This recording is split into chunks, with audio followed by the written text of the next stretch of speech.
બંધ થયો।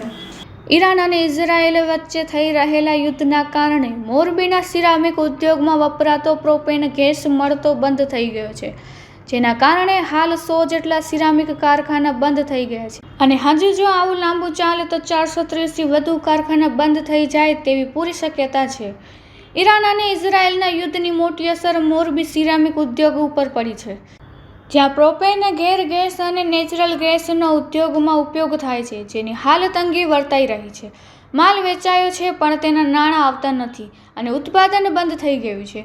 બંને બાજુથી સિરામિક ઉદ્યોગકારો ઘેરાઈ ગયા છે। ઉદ્યોગ બંધ થતાં કાર મજૂરો કામ વગરના થઈ ચૂક્યા છે, પરંતુ તેમને રેશન અને રહેઠાણની સુવિધા કારખાનેદાર અને તેના લેબર કોન્ટ્રાક્ટરોએ ઊભી કરી છે, તેવું સિરામિક એસોસિએશનના પ્રમુખ મનોજભાઈ એરવાડીએ યોજેલી પત્રકાર પરિષદમાં વિગત આપતા જણાવ્યું હતું।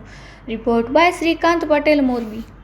આપણે વાત કરીએ તો અત્યારે જે યુદ્ધની પરિસ્થિતિ નિર્માણ થઈ એ દરમિયાન અંદાજે 101 યુનિટ જે છે આજની તારીખમાં બંધ થઈ ગયા છે અને આવનારા દિવસોમાં જો પ્રોપેન સપ્લાયનું કોઈ પ્લાનિંગ નહીં થાય અને જો નવી કોઈ સપ્લાય નહીં મળે તો આવનારા દિવસોમાં વધીને 4 થી 5 દિવસમાં કે 8 દિવસની અંદર બીજા 400 યુનિટો બંધ થવાની સંભાવનાઓ છે।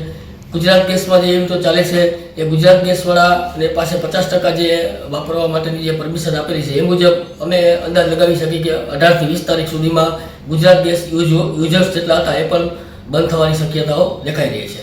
કે વિકાસમાં જે ડિમાન્ડમાં વાત કરીએ તો અત્યારે એક્સપોર્ટની અંદર જે એક્સપોર્ટ થતું હતું જેમાં ખાસ કરીને જીસીસી કન્ટ્રીમાં જીસીસી કન્ટ્રીનું એક્સપોર્ટ તો અત્યારે સદંતર ઊભું છે, પણ બીજા જે કન્ટ્રીમાં એક્સપોર્ટ થતું હતું કે જે જીસીસી ગલ્ફ ખાડીમાં થઈને જે વેસલો જતા હતા એમાં પણ એક્સપોર્ટમાં અસર દેખાઈ રહી છે।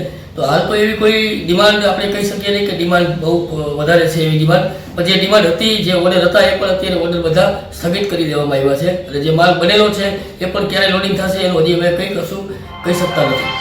વાત કરીએ સરકાર તરફથી તો આપણા ગુજરાત રાજ્યના માનનીય મુખ્યમંત્રી શ્રી ભૂપેન્દ્રભાઈ દ્વારા પણ ચિંતા વ્યક્ત કરતો ફોન આપણા ધારાસભ્ય શ્રી દુર્લભજીભાઈ દથરિયાને આવેલો।